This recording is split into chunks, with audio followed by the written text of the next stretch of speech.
What is up, fight fans? Welcome back to another episode of the MMAnomaly Show, No Filter. Back with your host, yours truly, Olin, aka MMAnomaly, and my regular co-host here. I got the finger pointing direction right, ladies and gentlemen, boys and girls. We got Jive Turkey Nano in the house. What's up, Nano? What's up, Olin? What's up, everybody? How we doing? Feeling good today. Woo. Woo. Let's go. So, in this episode, we are going to be talking about a couple of different things here. We're going to be talking about kind of recapping UFC 287, which, man, one hell of a card. And then after that, we are going to be talking about the upcoming card, UFC on Vegas 44, or is it UFC Kansas City, or is it UFC Holloway versus Arnold Allen, whatever the kids are calling it. And what is up, JJ Smoke? Welcome back to another episode, my friend. Love to see you. As always, let's go. Can't wait. So, again, let's go ahead and jump right into UFC 287. I called it. I said that Adesanya was going to have to come out there and pressure his opponent. He was going to have to really put it on Pereira and not really take a back step. So I was right and wrong. He did take a back step, but he took a back step with reason. He took a back step to play possum and really catch his opponent off guard. And my goodness, it was beautiful. Lord. Just a quick 1-2. The right came reaction so fast. Oh, man. Everything about it, right? We've been talking about it. It was a movie. It almost went into slow motion. I'm like seeing it at like 0.75 speed. It's like, oh, it's happening. It's happening. We've seen this. Oh, and it happened. Chef's kiss. Shout out Izzy, man. Everything about it, even the post-fight speech, you gotta love everything about Saturday night. Fireworks was the word I had to describe the card. Absolute fireworks. And before that, we had Gilbert Burns again, just like I assumed would happen, putting on a masterclass over Jorge Masvidal. I mean, if you look at the total strikes, it could be deceiving, right? Gilbert Burns landed 72. Jorge Masvidal landed 77. Significant strikes were 42-39 in favor of Gilbert Burns. But then we look at takedowns, and we got 4 of 6 versus 0 of 0.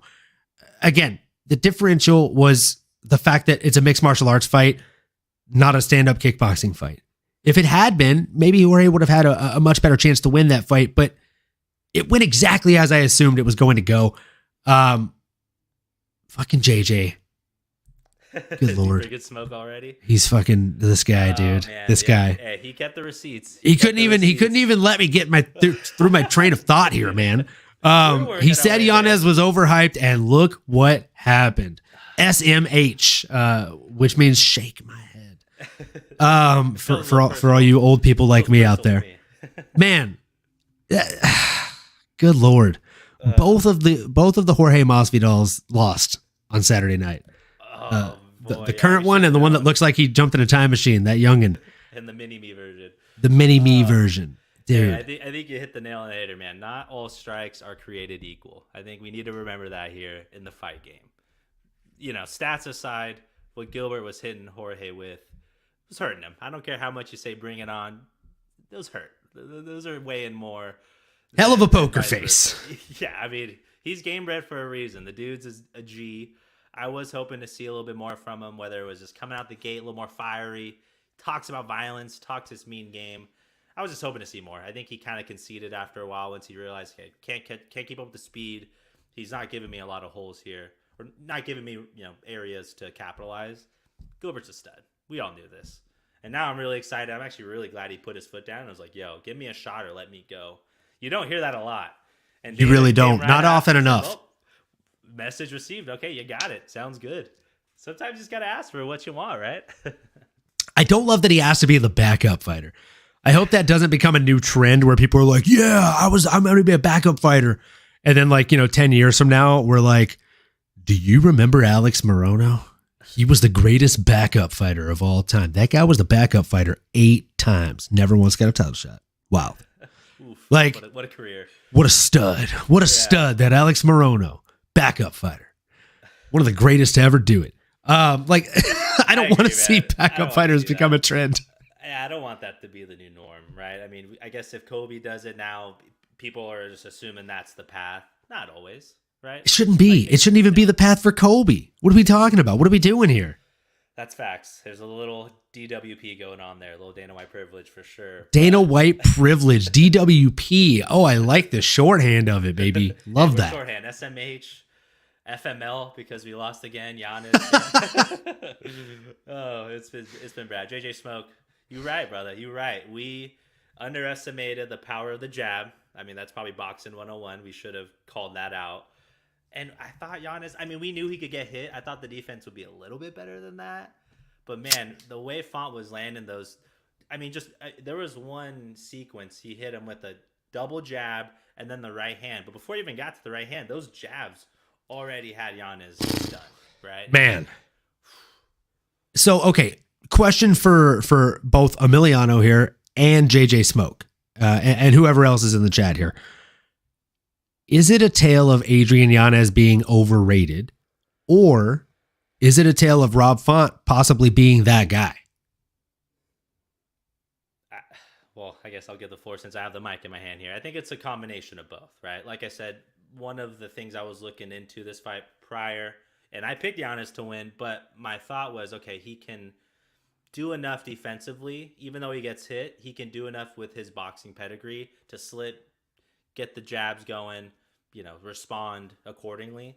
But that was not the case. I mean, again, you see, maybe he underestimated Font, or maybe he respected him too much and not preparing enough for that, not having an answer. He did get pissed off at his corner afterwards. I'm curious what that was about. Maybe there was a game plan issue, or maybe he was just pissed off.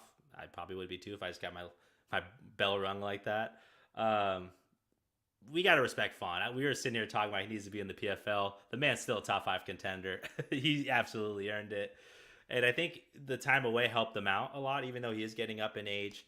Hey, the new 35 is like the new 30 nowadays. At least in the UFC game, we're seeing a lot of these guys. They look good. They get enough time off. They get a good game plan. And again, you got a good jab, and you're going up against someone that has a weak defensive background. I guess that's what happens. So I think it's a little bit of both. That was a long-winded way of me saying that. I mean, I completely agree with you. I think it is a bit of both, right? Like, I don't think that Yanez is overhyped. I got to disagree with you, JJ Smoke. Sorry. But I do think that maybe he's getting pushed a little bit too far, too fast. To go from somebody like a Tony Kelly to a Rob Font is a very big jump. And I mean, he essentially did that, right? Like this kid is very young in his career. He's still very, very good. Yeah. And I don't think that that's the end of him, right? Like the guy has a split decision win over Davey Grant, who I think could still be a future champion. So I don't think he's overhyped. I just think he met his match in somebody in Rob Font, and it was truly a Superman and Kryptonite matchup. We've seen him struggle with somebody with a very crisp jab in the past, and Rob Font has arguably one of the best jabs in the division for sure, maybe even in the UFC. That was on display. That's for yeah, absolutely. He put on a show with that jab. Yeah, turn that tape on. How do you make a case against it, man? So good. And then, like you said. Oh yeah, let's read this here. I just want to see here. Let's see what JJ said. So both, since Font is a really good fighter, he was pretty much winning the whole Cheeto fight, but Cheeto stole the rounds with the knockdowns, and Yanez is overrated. He's very hittable. Extremely, man. Yeah. He does leave himself extremely hittable. He throws shots and leaves his head on the center line, which is something that is a big no-no in kickboxing and MMA in general. And yeah, Font knocked out Yanez faster than he knocked out Moraes. The way he did it, too. That's tough. Have you ever seen someone grab the opponent by the neck and then jam a fist right on their chin? I was like, not since Don Fry fought. Come here, boy. I mean, geez, man. A clinic. That thing was crazy. It was nasty. It is from that jab, right? I mean, it's a stiff jab. I guess natural reaction. I'm going to grab onto something. Yeah. I know where to drive home now. Boom. Pen meets the paper. Oh, that was nasty. That was a nasty knockout. It was absolutely nasty. But what's crazy is that's what Giannis has been doing to everyone else. Like, you can make a case. Was he overhyped? I mean, if you put on the tape, dude's putting people to sleep. He's putting people out. I mean, the way he was doing it, I think, was what really captured us as the UFC fans, as the audience. And he's earned the respect of his peers. I agree with 100%. him. I think he's still one fight away from beating someone in front of him. or someone in his range, if it's another impressive win, he's right back in the conversation. No doubt about it. I think he could still be that guy. Yeah. He's just very young in his career, and I look forward to seeing what's next for him after this loss. And Font now too, huh? Where does that leave him? There's only so many people at the top. Yeah, I mean, like, who else does Font fight? That's Sugar was talking about it. He's there. That'd be a fun fight. I wouldn't be mad at Sugar versus Rob Font. I think that'd be a very fun fight, and a winnable fight for either guy. If I'm being completely honest. That is a fan friendly fight right there. 100%. In terms of their styles, what we just saw from Rob, he's hungry. I mean, you got to put him up against someone in front of him now, right? He's earned that. He was willing to go down. Okay, who's in front? That is a short list. Peter, Sugar. I mean, Corey just came off a win, but he called out Marab. I mean, there's anyone. That division's stacked. I love that division. But yeah. Mix them up, anyone. Throw them in a bag, and I'll be cool with the results. Mix them up, throw them in a bag. Everybody wins. Oh, yeah. I completely agree. I think it's a fantastic fight. And yeah, I mean, that whole top 5 is just so stacked. So if Sean is willing to entertain that smoke, I say let's give it to him. And speaking of smoke, Kevin Holland, can you please stay at welterweight? Oh, man. I think he needs to be a little hungry, right? If he stays hungry like that, he's a dog. God, brother, it looked like a David and Goliath fight from the UFC of old. Ponzinibbio typically looks large compared to his opponents. Ponzinibbio looked like a little boy. Yeah. He looked like a small man in there. Yeah. And dude, it's wild how much Kevin dwarfed him. And I mean, come on. Like Kevin landed 67 strikes and 66 of them were significant. And they were the man quick. They were lightning fast. I think that's where Santiago realized, like, oh boy, like I don't even see these things coming. He dropped them. I think he went to grab onto a leg. Did the same thing Bull Craig did, and he got hit with a fainting left. Dropped them. Oh, here we go, JJ. Holland is a bum, he said. Say that to his face. My gosh. Hey man. Those are strong words, JJ. those are extremely strong words, JJ Smoke. I love it. Man, that's tough. Elaborate. Let's hear more about that. But I'd love to hear why you feel that way. You got to give the man his flowers, man. He put a whooping on Santiago, made himself known here at 170, and his post-fight conference. I mean, I didn't hear all of his post-fight conference, but he made it sound like he's willing to stay, right? I mean, hey, I'll diet, I'll do what I need to do, get into shape, and beat up these little guys down here, huh? I think that's the move for him. Man, dude. Well, when you're 6'3", and you already have, at least 5 to 6 inches of reach on anyone you're in there with, obviously we've seen he could get out wrestled. That's no secret. Yeah. There are some good wrestlers in that division.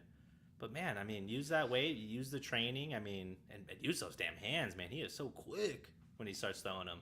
He's so quick. Too. Yeah, he's so quick. And the thing about Kevin Holland is in my opinion, he's incredibly impressive. And no, he doesn't win every single fight that he has at welterweight, right? Like he had that fight at welterweight against Stephen Thompson just before this one, and he ended up ultimately losing, right? Held his own. Again, but held his own. One of the best strikers ever. I mean, against one of the best strikers ever. And he landed a couple of takedowns on him. Realistically, if he had better fight IQ and a little bit better grappling in general, he probably could have ended up getting the win over Stephen Wonderboy Thompson, because again, he got 2 of 6 takedowns on him. If he really was a little bit more relentless with those and the control was there, could have been a bad night for Wonderboy Thompson. A fight that competitive with Pons is embarrassing. Whoa. I mean, that's Pons is a guy. Pons is a guy, dude. Pons beat the greatest the greatest stand-in fighter of all time, Alex Morono. I mean, look at the resume, my guy. The greatest backup fighter of all time 10 years from now, Alex Morono. We're talking greats now. I mean, he got beat. He got beat by by Santiago Ponzinibbio, the Argentine Dagger, arguably one of the worst nicknames. It's up there. I mean, He did lose to Michelle Paeta. But his other losses are literally to Jeff Neal and Jing Liang. Like those aren't terrible losses. True. And he lost to Lorenz Larkin back in 2015, but like that was a very young Lorenz Larkin with a lot of knockout power. And what do you know? Lorenz Larkin knocked him out. So that's fair. I mean, now that I'm looking at Santiago's previous losses, Jing Liang Lee is in there. Jing Ling, the Leech, Josh Neal, Michael Pereira. Who's like you can't be mad at a loss to Jing Liang. The guy literally, he's a beast, in my opinion. I just think he's been done dirty. Like the loss to D-Rod wasn't a loss. Yeah. But anyways, I digress. Well, it's starting to feel, now that I'm Santiago might be one of those, I hate the word gatekeeper, but he might be in maybe more of that realm. This might have been kind of an coming out party for Kevin Holland. And the way he beat him, I mean, very impressive. When you look at the top 15, obviously, again, he faced off against Wonder Boy. Maybe you don't shoot him all the way up there, but man, anyone below Stevens 7. So below that, you got Joff Neal, Sean Brady, Luque, Magny, Chiesa, Jack Della Maddalena. That'd be a fun striking match. That'd be a fun one. That'd be a really fun one. Let's see what this bum's all about, right, JJ? See what he's got. Let's see what this bum's got. Put him in there. See what this bum's got. I personally think that I think Kevin Holland's a beast. And I think that if he's dedicated and has a dedicated fight camp and stays at 170, the guy's a real problem for a lot of people in the top 10. Who do I think he should fight next? Realistically, I'd love to see him fight somebody like a Sean Brady. Maybe even a Jeff Neal, who's coming off of a loss himself. And he's ranked one underneath Stephen Thompson, who Kevin Holland had a competitive fight with. Yeah, I mean, that's what I'd like to see personally. Is there anybody that you'd specifically like to see him fight? I'm going to look real quick if this guy has any dance partners coming up, but Vicente Luque seems really fun. He's a guy that... Vicente Luque is a guy. He's a good guy. He's a great guy, man. He is coming off a couple losses, unfortunately. Oh, no. Sean Brady would sub Holland in round 1. LMAO. Holland's wrestling is trash. That's a direct quote from JJ Smoke. Not me. It's a little trashy. I disagree. He was caught off guard in that catchweight fight against Khamzat Chimaev. Anyone would say trash against Khamzat. And I thought he did really well. I mean, that fight with the way that Khamzat faked the glove touch and shot in on him would have lasted way less than 2 minutes against anybody else. So I don't know. I think Kevin's a little bit better than you're giving him credit for here, JJ Smoke. And moving into the next fight, we had a real hype train getting derailed, which, again, don't want to be a dick. Don't want to say I told you so. Run the clicker. I mean, run the clip, guys. I called that one, too. You did tell us so. I did try to tell you guys. I kind of tried to tell you guys. Christian Rodriguez, Raul Rosas Jr. Christian Rodriguez not only beat him, he beat him pretty handily. So I'm going to read these stats out loud to you guys, and I don't know if you're even going to believe me. You're probably going to think I'm making this shit up. Raul Rosas Jr. versus Christian Rodriguez. Total strikes, 83-2. 83-2. 2 whole strikes. Raul Rosas Jr. threw 2 strikes in 15 minutes of fighting. What's bad is that's kind of how it felt, right? Like if I'm thinking about the fight, it was extremely one-sided. It was a little 18-year-old boy blowing his load way too quick, and then realizing, oh, this is a man. He ain't going nowhere. I just signed up for a bad 15-minute butt whooping. I literally was watching that fight, and I was like, well, look at this. He's really going for it. He's going for that sub. And Mary looks over and she's like, is it in? And I'm like, I mean, it's in, but he's not going to finish it. And she's like, why not? And he's like super good. I'm like, it's like, yeah, he's super good, but this guy, like C-Rod's also really good too, right? Like Christian Rodriguez is really good. He's a potential future title contender. And he's very young in his career at 25 years of age. And he's taken the slow burn, right? He's not getting rushed into things the way that this young man is, Raul Rosas Jr. And he's smart. He trains with killers. He doesn't have his mom bringing him to practice. He drives himself every day. Like he's a grown man doing grown man things and attending training like a grown man would. So that being said, I knew that this was going to play out that way. Oh yeah. Like he was very calm. Oh, dude, he was so stoic. He was calm. He didn't tense up whenever he was getting subbed or like Raul Rosas thought he had him. And I was like, oh man, with all the pulling he's doing, he's going to burn out at least one of his arms. And I'm pretty sure he has a body triangle on him for like half the round. He's going to end up burning out his legs if he doesn't get anything here because he's trying to squeeze very tight.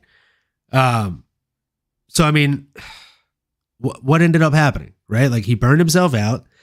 Like you said, he blew his load a little bit too early. Oh, yeah. And a little preemie. Christian Rodriguez, man, 83-2 in total strikes.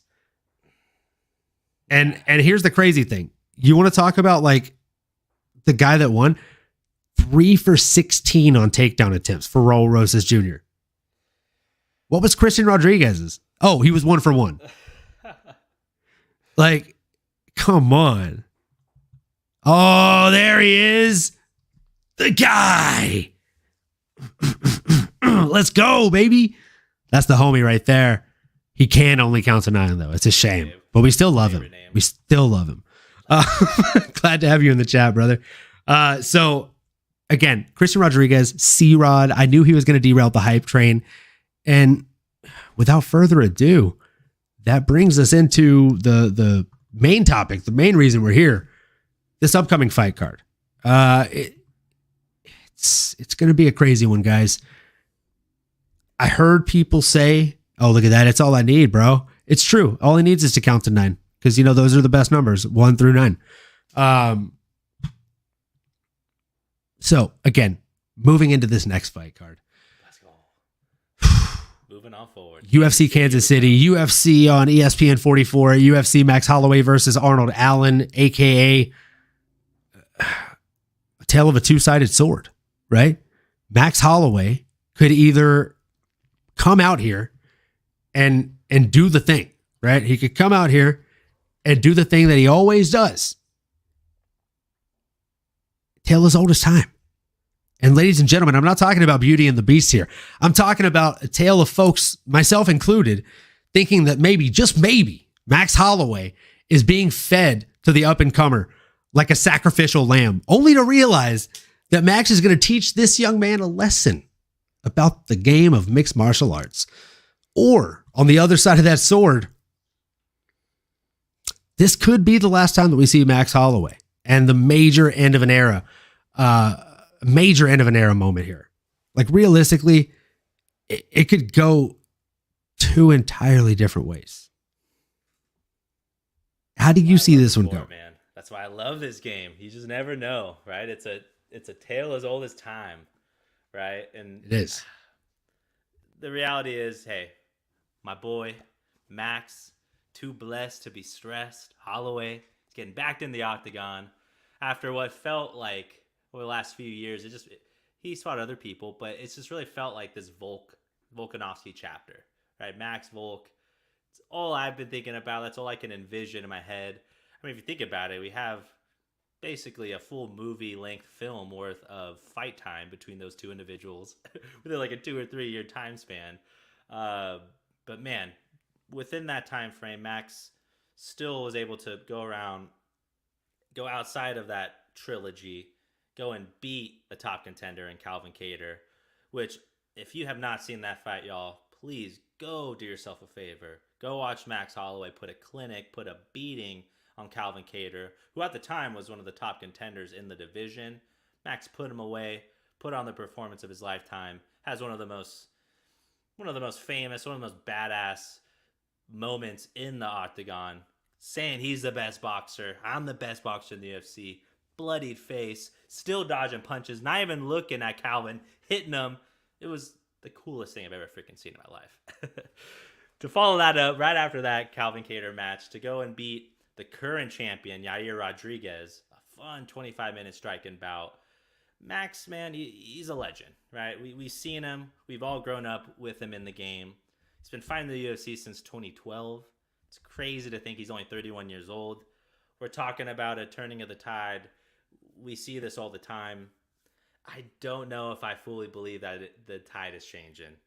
Or at least I don't know if Arnold Allen's the guy to do it. I think I'm just going to take Volk out of the picture here. Dude's pound for pound, one of the greatest ever. He's in a class of his own. We need to just separate Volk just all entirely here and just look at Max for what he's done, the body of work, his striking pedigree.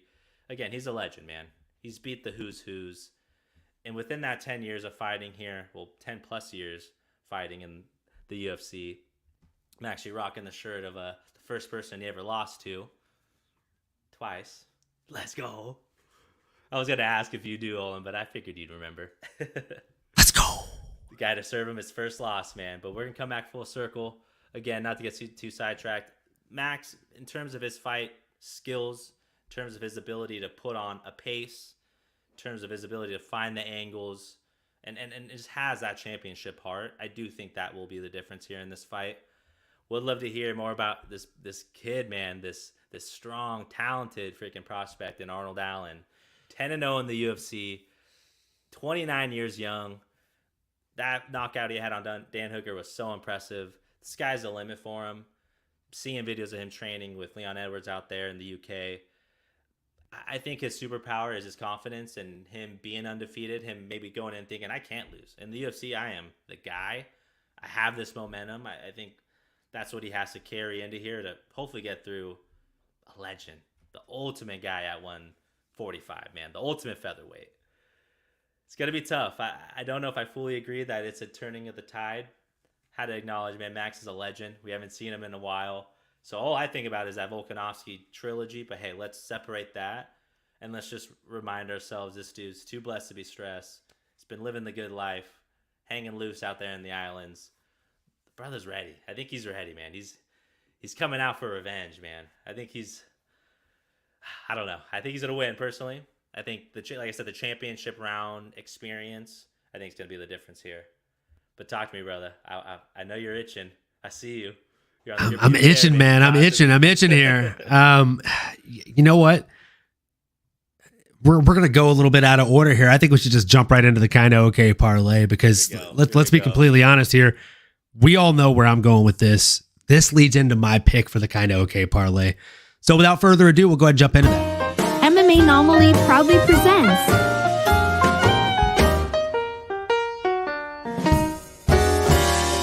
the Kinda Okay Parlay.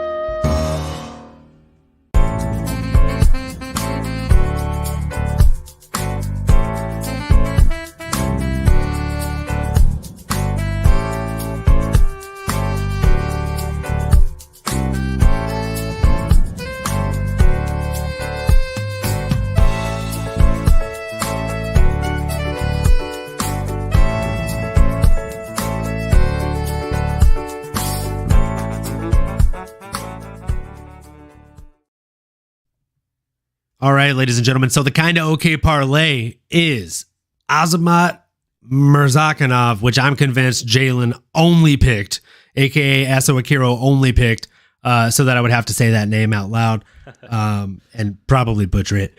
And of course, my pick, Arnold Allen, plus 155 money line to beat Max the Legend Holloway. And then we got the one, the only Nano Jive Turkey's pick here, Chris Gutierrez.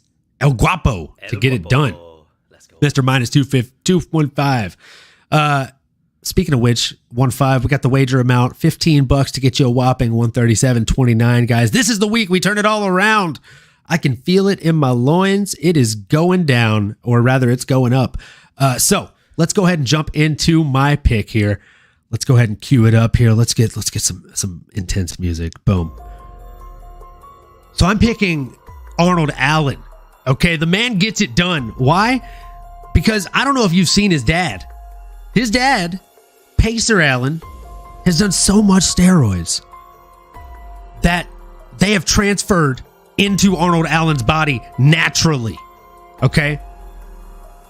And that's why he can't get caught by USADA. He's naturally roided up. He's roided to the gills, but he's never taken a steroid in his life. He's a walking anomaly, just like this show, the MMAnomaly Show, no filter, guys. That's why I had to bet on him, okay? And not only that, but I also think that he's one of the most underrated fighters in that weight class. The man drives like 3-4 hours to his gym, and then on the way back, he showers at a truck stop, and then he stops at the Tesco, this gas station there, and gets the meal deal for like $3. I've heard him talk about this damn meal deal so much on the Helwani Show. I need to get me one of the meal deals after he gets the win over Max Holloway on Saturday. And, you know, I think he's going to get it done handily. I think he's going to go out there and overwhelm Max Holloway in a very similar way that he did to Dan Hooker. Now, I know what you're thinking. Can he truly overwhelm Max Holloway the way that he did Dan Hooker? We're talking about two completely different calibers of fighters here. And you're right, we are. But speaking of different caliber of fighters, look at Arnold Allen. He is the next caliber of fighter, and I think that he's the man to not only dethrone Alexander Volkanovski in the future, but if Yair gets through Volko, I'll be damned if I don't think he's the one that's going to beat Yair. So that's my thought. That's my opinion. And we're going to jump right into Nano's pick for his part of the parlay here. Let's hear about Chris El Guapo Gutierrez. Nano? Oh my gosh, I am dying. I just need a second to regather myself. That was a powerful message. Powerful message by my boy Olin here. I'm reconsidering things, but hey, if you're that passionate about your loins, who am I to disagree, brother?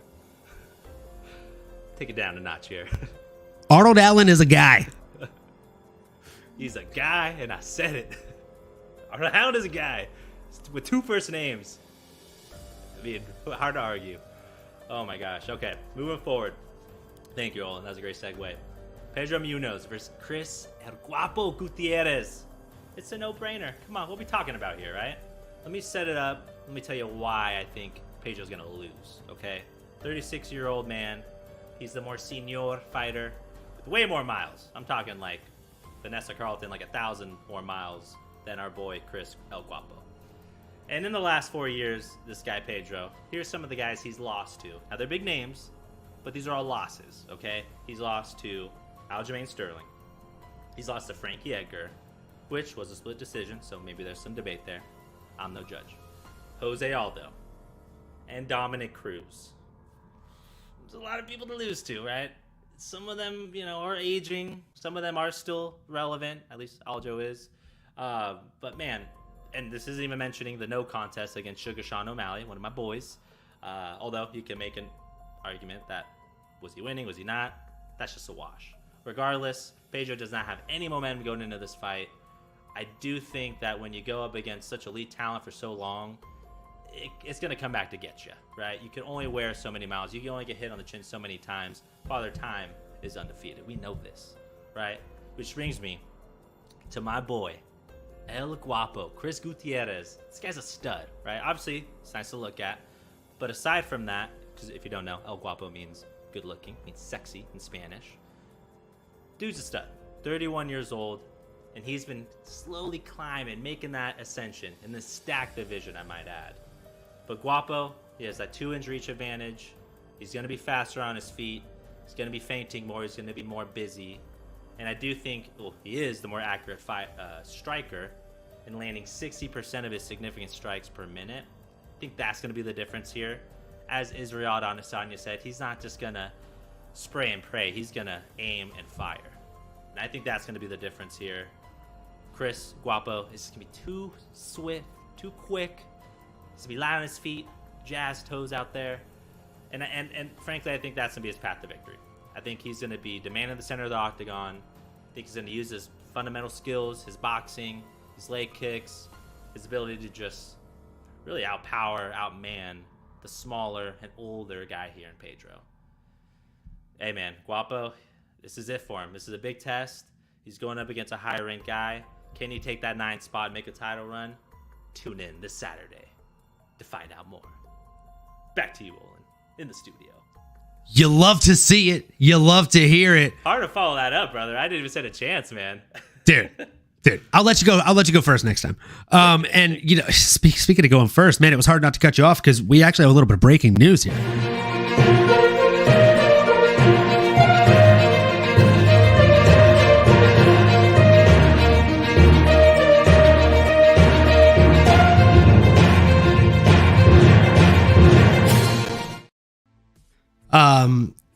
It's actually really underwhelming news. Cynthia Covilo got cut.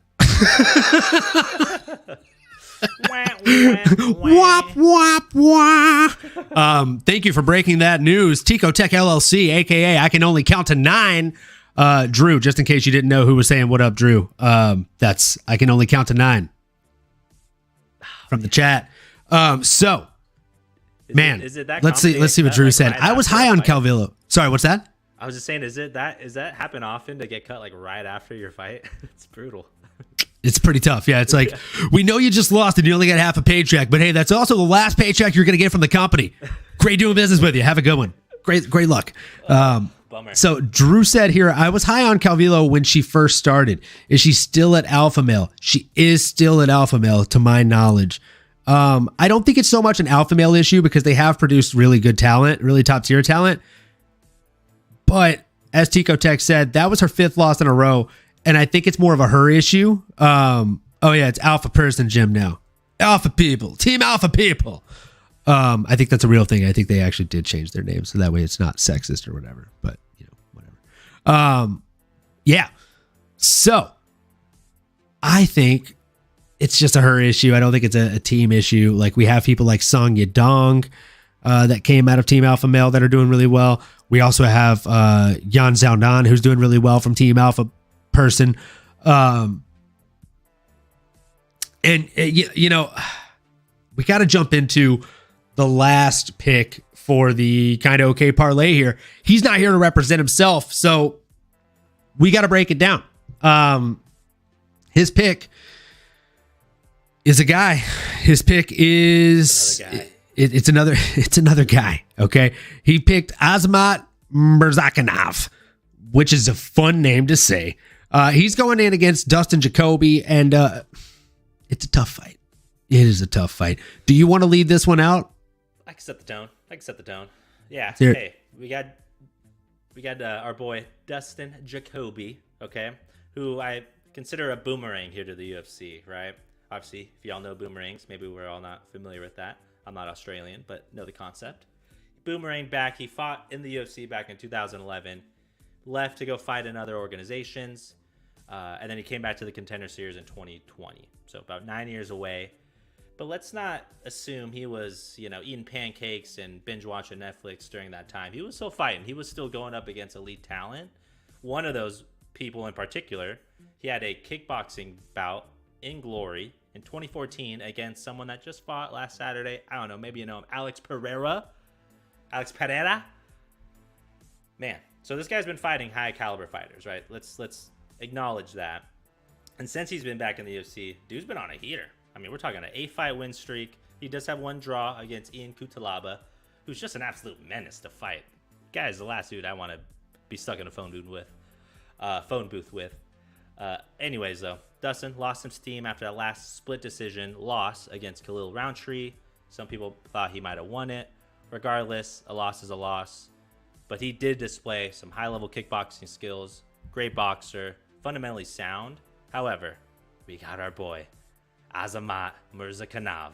Okay? Let me just say, I should have just led with this. We have a undefeated Russian fighter. What more do I need to say?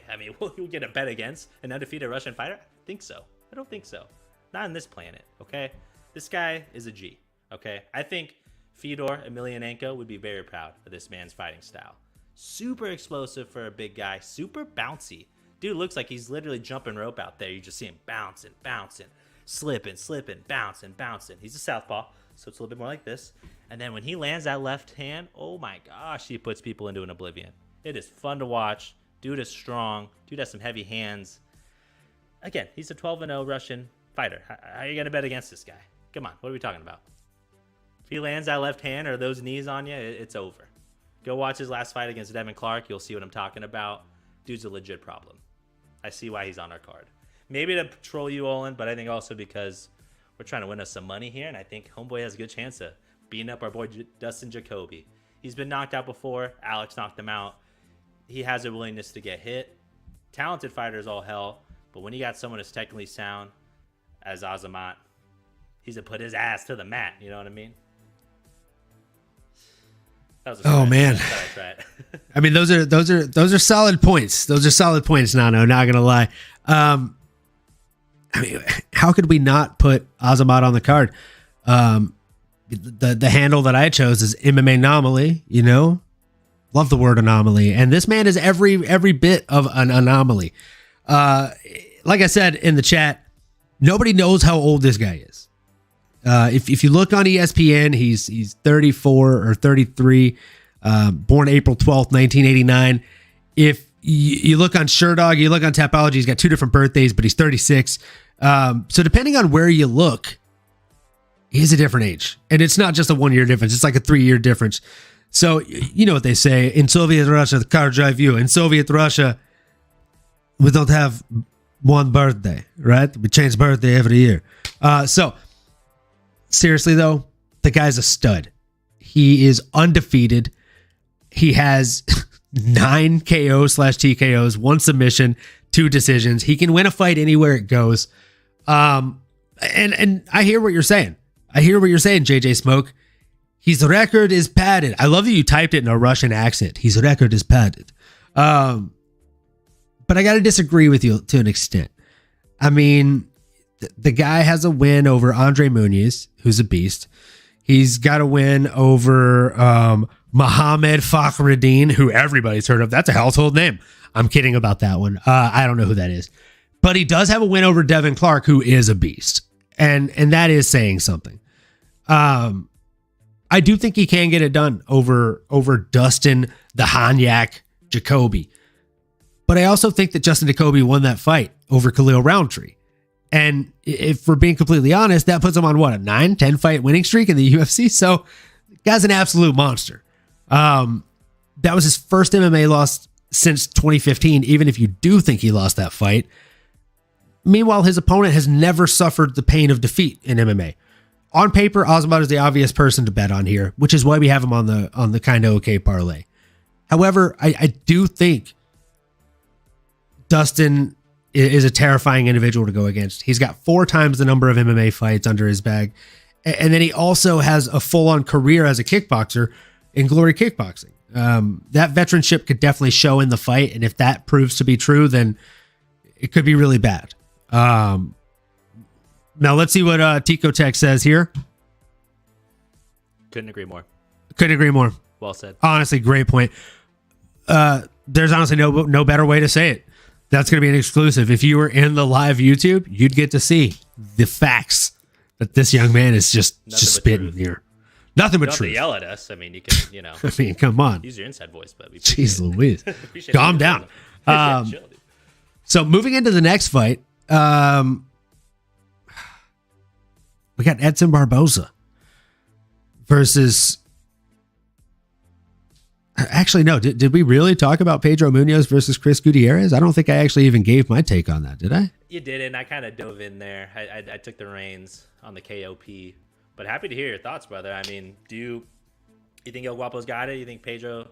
I think, again, if Pedro can stay inside, because I feel like Guapo's more of a counter puncher. Maybe if Pedro can stay inside, if he can use the great submissions he has, if he can make it dirty, there's a path for a victory for Pedro, for sure. Absolutely. I mean, there's always a path to victory for Pedro, the young Punisher Munoz, right? However, when you're going to get somebody like Chris El Guapo Gutierrez, it's a tough ask, and I hope you packed a lunch. Pedro, the young Punisher Munoz, has 1 win in his last 6 bouts, while his opponent, Chris El Guapo Gutierrez, is undefeated in his last 8 bouts. This should be a competitive bout, but I really think anywhere the fight goes, Chris Gutierrez should be in control. The realistic fact of the matter is El Guapo can finish the fight no matter where this fight goes. He can finish fights with his knees, with his elbows, with leg kicks. You name it, this guy brings the power with every single shot. And on the end of every single shot is bad intentions. I think that this is going to be a very, very good performance for him. It might not be the prettiest performance for El Guapo, but I do think it might be a little bit of a coming out party for him, in which we really get to see how much of a top contender he is. And after this, you can't deny the man a top 5 opponent. You really can't deny the man a top 5 opponent. So I'm all in on your boy. I think he gets it done. Oh man, how was I going to skip this fight? I'm so stoked on Bozer's light heavyweight debut. Dude, yeah, I didn't even type up any notes about this one, and I don't need to. Yeah, we can riff on this one because this one is a freaking banger of a fight. Tanner Bozer is one of those guys that I thought as soon as I saw him, wow, he's a really small heavyweight, but he's really fast and he's really good. If this guy's ever able to cut down to 205, he'll probably be a monster. He's finally done it, ladies and gentlemen. He's cutting down to 205. His last win in the UFC in the last 3 years is over OSP, who is a young man who shouldn't have come up to heavyweight from 205. So, I mean, if he fights people at light heavyweight the way that he fought OSP, I think he ends up smashing a lot of guys. He's a big problem for those guys too, because he brings a lot of power with him, a deceptive amount of speed with him too. I mean, you're talking about a guy here that's got 11 KOs, 2 submissions, and 7 decisions. So at heavyweight, he had cardio for days. 7 decision wins at heavyweight is pretty damn impressive in my opinion, because heavyweight's a volatile place to be. People can finish a fight with one punch, one kick, one anything. You're talking about 265-pound men, and if this guy can make 205, he should have always been making 205. He should have been fighting 265-pound men. I think it's going to be, not to compare him to DC in any way, shape, or form, because I don't think he's as impressive as DC, right, by any means. But I think it'll be reminiscent of DC dropping down from heavyweight to light heavyweight, the changes that we'll see. We'll see a vast difference in speed. I think we'll see a vast difference in his ability to take a punch and his ability to deal damage on a counter punch when receiving that damage. I really think this is a great fight for him and Ion Cutelaba, because both men have 9 losses. The difference is when you're talking about Tanner Bozer, this guy is somebody who's only been TKO'd 1 time, and he was fighting against guys that were 265 pounds. And he's going in against someone that's been, like 50, 40 pounds heavier than him. And he's coming down against someone that's been fighting people that are 60 pounds less than the people that Tanner's used to fighting.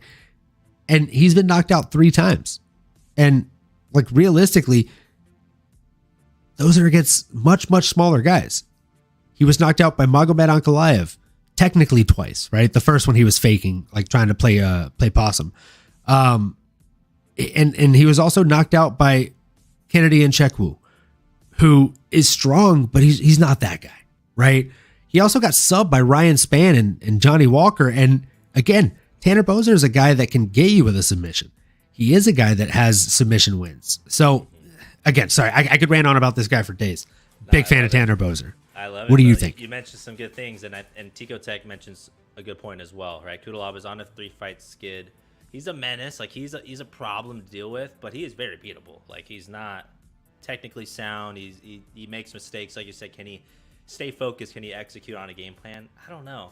And again, he's going up against a big boy. He's going up against a heavyweight now, going down into light heavyweight, using some MMA math, like you said. The one when he has over a true light heavyweight in OSP, maybe a little older, maybe shouldn't have been in that weight class, but regardless, true light heavyweight, put him away. If he's going to be bringing some of that power, even just some of that power, not even all of it, if he brings some of that power down to light heavyweight, he is going to be a problem. He is well-rounded enough to not get caught slipping, not, be lost in anywhere in the fight. I do see a path for him to win. I think Tanner will win. Yeah, I think he might be able to knock him out, and that'd be bad news for Cutelaba, who, again, I love to watch him, like his pre-fight entertainment. Like he's extremely entertaining. Oh man, great guy to watch. But yeah, I've put him on my DraftKings to my detriment numerous times. I really against him, man. He's always got a swinger's chance. But yeah, I think just when it boils down, hey, it's all about the meats and potatoes, and Give me some Bozer, man, the meats and potatoes guy. Speaking of DraftKings picks and making bad decisions, Tico Tech and Drew, look out for the DraftKings invite tonight. I'll set that up after this. And JJ Smoke, if you want in the private DraftKings dollar buy-in, winner take all. We're not sponsored by DraftKings, but maybe someday. The number one official sports book of MMAnomaly. So again, we both think Tanner the Bulldog Bozer gets it done.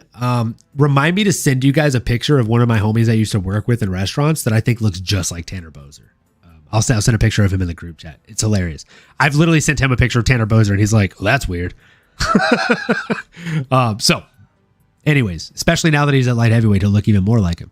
Moving into the final fight, and then we can kind of talk about the main event a little bit more in detail if we want to with these guys in the chat. But the only fight we haven't really talked about that's, in my opinion, a huge fight is Billy Q. Billy the Kid, Quarantillo, going in against Edson Barboza. Edson Barboza is honestly one of my favorite throwback fighters. He's an absolute beast. Man, he's been on a skid. Yeah, he lost to Bryce Mitchell. That unanimous decision loss. He lost to Giga Chikadze. He got TKO'd via punches. He lost a split decision to Dan Ige, split decision to Paul Felder. He got KO'd by Justin Gaethje. And in between those, he got a win over Makwan Amirkhani, which is, Makwan is literally like one of the guys that I really enjoy watching fight, but who hasn't beat him recently. And Shane Burgos, who, again, love watching Hurricane Shane Burgos, right? And MMA math would tell you that, you know what? Like, well, let's see here. Shane Burgos lost to Edson Barboza, and then directly after that, he beat Billy Quarantillo. So Billy Quarantillo should lose to Edson Barboza. But my heart's going a different way here. I think Billy Q gets it done. Very impressive comeback win over Alexander Hernandez. The TKO, the knees and punches, setting each other up. I mean, it was a beautiful performance for him. And before that, he was getting beat up a little bit by Alexander, right? That being said, if Alexander can beat you up, what's Edson going to do to you? The last person before Shane Burgos, though, to get the win over him was Gavin Tucker. And Gavin Tucker is somebody who, I mean, he's not an incredible fighter, right? Like, he has some wins in the UFC. He beat Sung Woo Choi, he beat Justin James, and he beat Billy Quarantillo. He got beat by Ricky Glenn and Dan Ige. So he's not a household name. But I don't know, man. Like, it's really hard to bet against Edson Barboza. But for me, it's even harder to bet against Billy Quarantillo. He's a guy that, almost in the way that TJ Dillashaw back in the day, when you'd hit him, he'd get better. Like, it's like, oh man, I'm bleeding. Now I'm fucking pissed. I'm going to get you. Like, he's that guy where in between rounds, he's like, he wipes his face, and if there's blood on his glove, he's like, this motherfucker's going down next round. I'm going to get him. So if he could survive the early, like 2.5 to 4 minute onslaught of Edson Barboza, I think it's Billy Q's fight all day. He's a cardio workhorse, and yeah, I got Billy Q. Brother, I completely agree with that. Billy Q, let's go. This is a striker's delight. I think we both have that in our notes, man. Potential fight of the night written all over it. And this is a huge test for our boy Billy Q, right? If he gets a win over a name like Edson, that will catapult him into that next level of his career. You know, both of these guys are tough as nails, man, and they both do display a variety of strikes. The difference here, I think, is the pace that Billy Q can put on Edson. Now, Edson's made his name on his leg kicks. Like, before Justin Gaethje, I think Edson was synonymous for just best leg strikes in the UFC for a long time. Obviously, Father Time's undefeated, but I do think that's the difference in this fight. You know, can he take away the movement of Billy Q? Can he inflict enough damage on those legs? Can he put him away? Personally, I don't think so. I love me some Billy Q. The way he's willing to keep up a pace, peppers you with that jab, elbows, knees, body shots, finding angles to string together punches and combinations, and ultimately beats his opponents to a pulp. I love the kid. And one stat that stood out to me that I thought was crazy is that he averages double the amount of significant strikes as Edson. Billy Q averages like 7.9 or 8 significant strikes landed per minute. That's actually more than Max Holloway. I mean, if you have anything regarding striking and you have more than Max Holloway, dog, you get a gold medal and some. That is crazy to think about. That just goes to show dude puts a pace on you. And I think that will be the difference here. I think Billy Q will demand the center of the octagon, dictate the pace. And then I think he'll beat up Edson in a gritty, fun matchup for us fans. But I think he'll take him out. Like you said, though, the one thing with Edson is if he keeps it at distance, he has a 5-inch reach with the fists. I'm sure probably 3 to 5 for the legs as well. If he can stay at distance, keep him at bay. I mean, those leg kicks are no joke. Dude can really put it on you. So, not completely ruling Edson out, but give me some Billy Q, man. That'd be huge. Yeah, same. I think it's better for the decision, or for the division, so to speak. Like, I think if Billy Q can pull off this win, man, I agree. Billy got that dog. He got that dog in him, man. Dude, he's a dog. That Alexander the Great fight was just disgusting in the best way as a fight fan. I'm actually going to be making the drive over to Nano. Well, there it is, over to Nano's place this weekend. We'll be watching the fights. Let's go, baby. And we'll be getting some live reactions, hopefully on tape to post up in the middle of the next video. So that'll be fun. Yeah. And for those of you that joined late, we can jump in and do a quick recap here. Max Holloway versus Arnold Allen. Drew, Tico, who y'all got, man? Talk to us. Like, we're split, so we gotta. We're split. We're split on One of this. us is doing a shot on. I was gonna say one of us is gonna do a shot on Saturday night. Let's go. Speaking of which, no, we do a shot. We bet. I guess. And this is a tradition we've been doing for years now, but maybe we haven't officially told some of y'all. But every fight that goes on, we both will pick a winner, or all of us. Sometimes it's a family affair. We got Drew, we got Mary, we got the kiddos running around. We're gonna be like, hey, you know what? Who do we got? I'm gonna put my shot on this guy. If he wins, y'all gotta do shots. If I lose, I put my shot up. I gotta go take a shot. So let's go, Drew. Ooh, Drewski. Sorry, you're getting drunk. All day, baby. Where's Jalen at? Where's my boy? Where's my? Let's go. Let's go. You need Aso Akiro in here, bro. You need the backup. I need Aso. So we're gonna put him in cement right now. We're gonna put him in stone. We're gonna call our shots for Saturday night. That way you guys can call us out on them here. So let's do a quick run through the whole card. So cool. Clay Guida, because we're doing the whole main card here. Clay Guida versus Rafa Garcia. Who's the shot on? Nano. Oh, I love Clay, man. That is another legend that it's hard for me to bet against. But give me some Rafa. I'm getting Rafa in there. Man, if I have to do a shot for Clay, I'll do a shot for Clay. But I got Clay all day. Fair. Just to make it interesting, you know. Pedro versus Chris. I think we both got Chris. El Guapo. All right. So if he loses, we're both getting a little drunker. Tanner Bozer, the bulldozer, going in against Ion, the Incredible Hulk Cutelaba. I think we're going to lean the same direction here. We might end up, we're going to disagree at some point here, but it's close. I'm leaning Bozer. Give me my boy Tanner. My man. I'm taking the bulldozer, man. I think he's going to knock the Hulk over. Let's see. Let's check out the comments here. Take a quick break.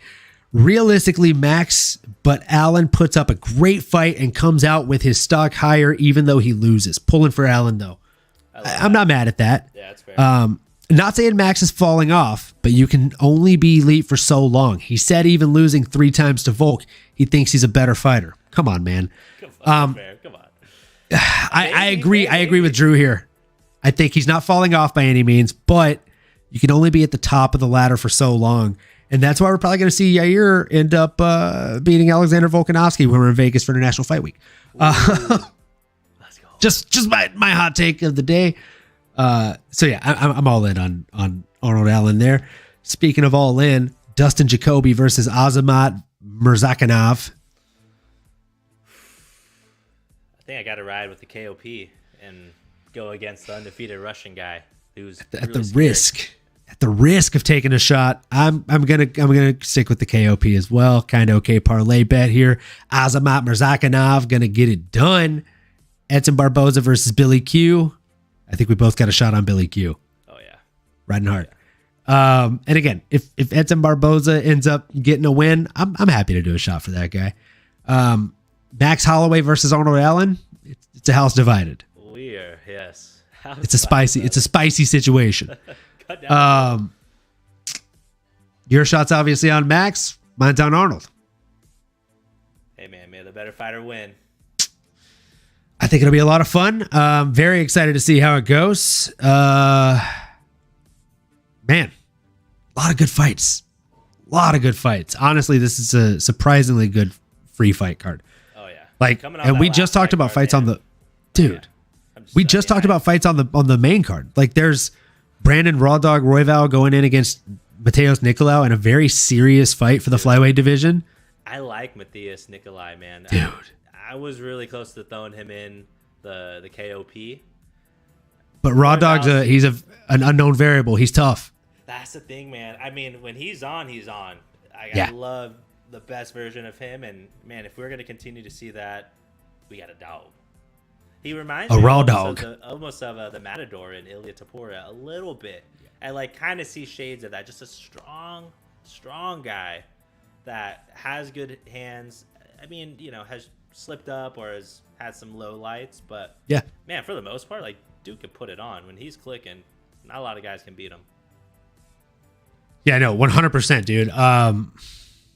Yeah, I 100% agree. And like Zach Cummins going against Ed Herman, I'll be completely honest with you. I thought both those dudes retired. But I'm stoked. I'm fucking stoked to see them fight. Like, Zach Cummins is always a fun fighter. Yeah. Ed Herman, always a fun fighter.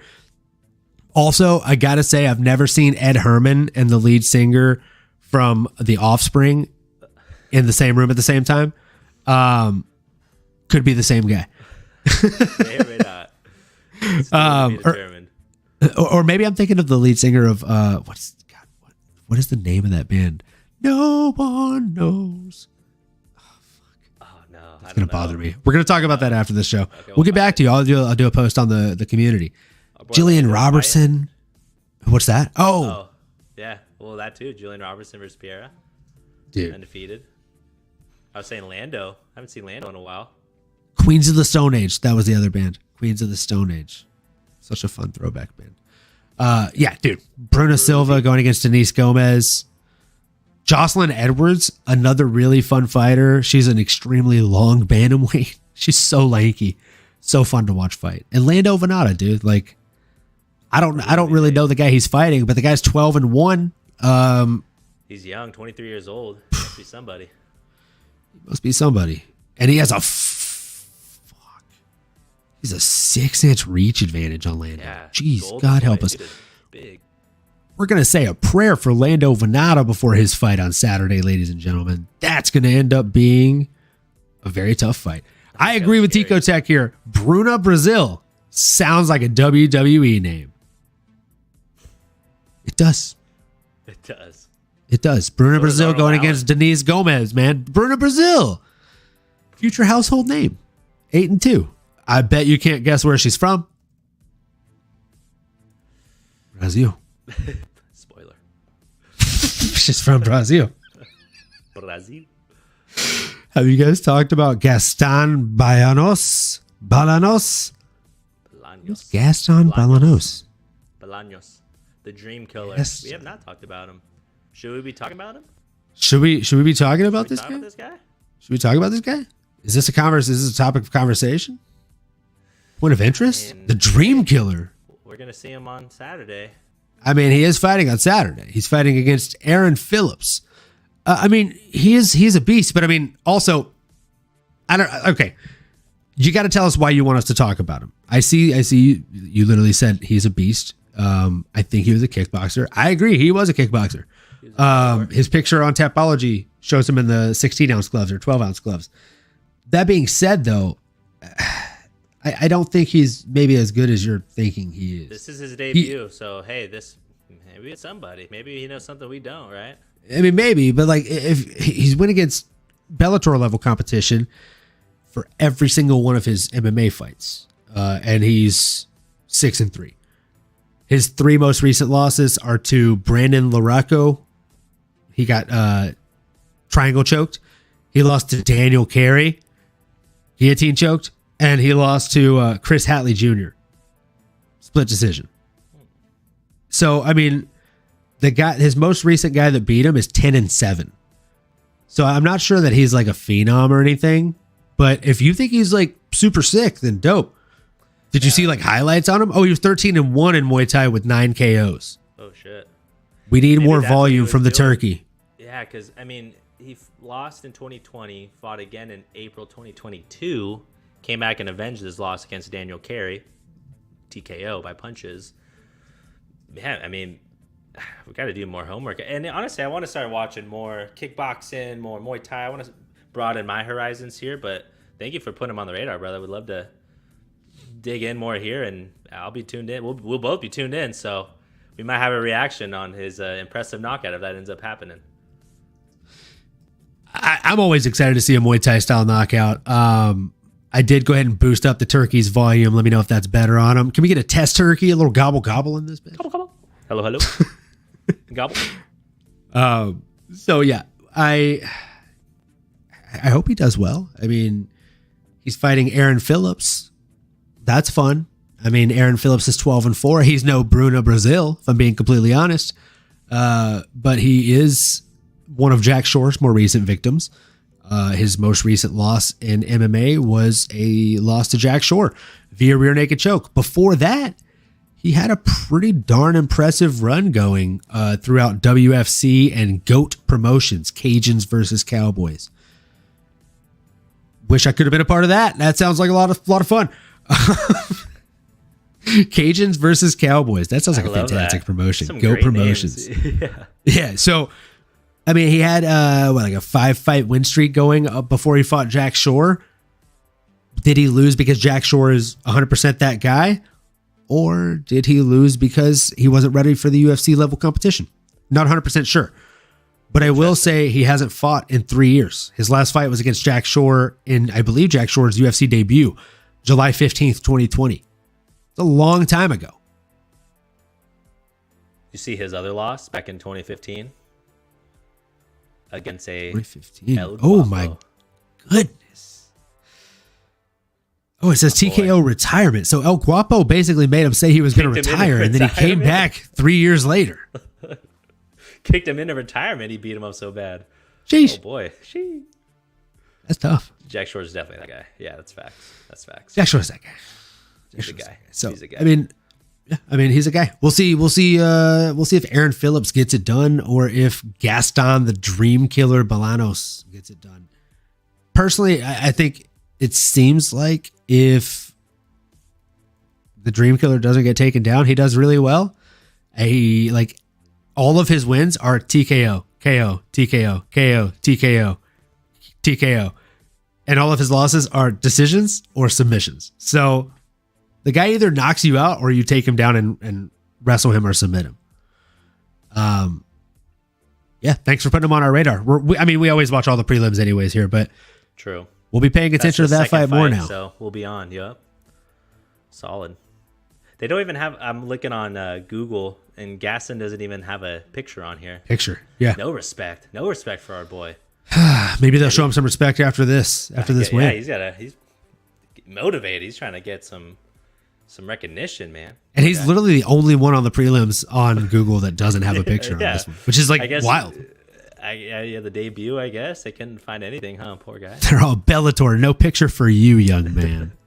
Off topic, but never ask your local taqueria. I always fuck that word up. I'm extremely white. So we'll allow it. Taqueria for spicier salsa. Taqueria. There you go. Taqueria for spicier salsa. She grabbed one from the back. My mouth numb. That habanero. Oof, fessed it up, Drew. Dude, you're that to the me, I'll second take care person of to talk to me about spicy stuff in the last week. Aso Akiro actually sent me a video this week of him. He literally was like, so I always stop by this, or I always pass by this deli, and always smells super good. So I had to stop in, and I finally stopped in, and I'm like, yeah, let me get the Cuban. He's like, oh, cool, you want the Cuban sandwich? Cool. Do you like spicy? And so Aso Akiro was like, I can do spicy, and he's like, how spicy you like? You like really spicy? You do like Carolina Reaper spicy? And he's like, I mean, like a little bit, yeah. And he's like, all right, cool. So he sends me a video and he's like, bro, I just took one bite and I am sweating. As soon as I took a bite, I had to send you a video because the only person I know that would actually be able to handle this and enjoy it is my guy. There you go. Oh, Bro, let's go. Not gonna lie, sounds delicious. Maybe we need to do that. Maybe I'll go get some little popcorn chickens. I have like some of the hot one sauces, so we'll get some Pepto as well. You know, Let's do it, baby. A little hot ones action. I love it. Oh, Gaston trains in Dublin at CSA. Good times. Yeah, I mean, Gaston could be a really, really fun guy to watch. Good guy to pay attention to. Again, I don't really know enough about him to make a super educated kind of assumption or educated guess. But again, it looks like he does really, really well when people don't take him down. That being said, his opponent has 2 submissions and 4 decisions. He's only been knocked out 1 time. Might be a bad matchup for him. Also, I think that there's a reach discrepancy too, if I'm not mistaken. pull it up. Bit of a reach discrepancy here. Let's see. It was. Oh, yeah. That's how you know they don't know shit about him. They don't even have his height and reach on Google. It's incredible. Back to Sherdog. What a time. What a time to be alive. So, yeah. We got height is 5'7" for Gaston Bolanos and 5'9" for Aaron Phillips. Don't have their reach on. Has him as a 145er. Oh, guys, we're going for Aaron Phillips in this. Sorry, Tico Tech LLC, get fucked. We're going for Aaron Phillips. He's from Lafayette, Louisiana, baby. All day. Yeah, that's sick. Let's go. We out here, baby. We're going Aaron Phillips on that. I'm gonna see if there's any cool odds on DraftKings Sportsbooks for that, and I'm gonna place a big wager on it for funsies. There you go. A couple units. But you know, why not? Why not? We might do that. It's hard to know all 500 plus fighters on the roster. I'm with you. I just see him as a good striking prospect, and we will see how good his grappling has improved. Well, I'm going to say that I don't think he's ready for that Louisiana slugger that I now know everything about, because he's from Louisiana, like your boy. So Aaron Phillips, I think he's a great up and comer in the UFC. He just got dealt a bad hand against Jack Shore back in 2020. And I think this 3-year layoff probably is going to do him a load of good. He's probably going to come out here and put it on Gaston, the Dream Killer Bolanos. I think Bolanos is probably going to have to change his last name to Baloney's after this, after Aaron Phillips puts it on him. That's just the way the cookie crumbles. Right you are. Unbelievable. Yeah. Oh, man. I love it. What can I say? Us Louisiana boys, you know? Ride together, baby. You heard. You heard me? You heard me? All right, guys. So again, the kind of okay parlay is as follows. We got Azamat Murzakanov plus 145, Arnold Allen plus 155, Chris Gutierrez minus 215, all 3 money line, $15 to get you 137.29. Would I recommend that you follow our parlay advice? Nah, we're batting the opposite of 100 these days. Yeah. But you know what? This could be the one. This could be the one that really, really turns things around. And as usual, I'll throw in a couple of side bets, and I'll post those after they hit, if they hit. And if they don't, then you'll always wonder how fucking stupid they were. Never happened. Never happened. Only you can't prove it. How dumb we are. Facts. They do have the receipts. They laugh at us all the time. Yep. But it's okay, because we have a good time too, and we laugh at ourselves. So if you can't laugh at yourselves, who can you laugh at other than us here at the No Filter Show? Thanks again for coming. Again, dude, Tico Tech, this could be the one. I'm telling you, bro. I'm telling you. So there's a chance. Dude, I'm telling you right now, this really, truly, it could be the one. There's some guys. There's some guys. Three people on those on that bet. Those are guys. They are guys. They're a guy.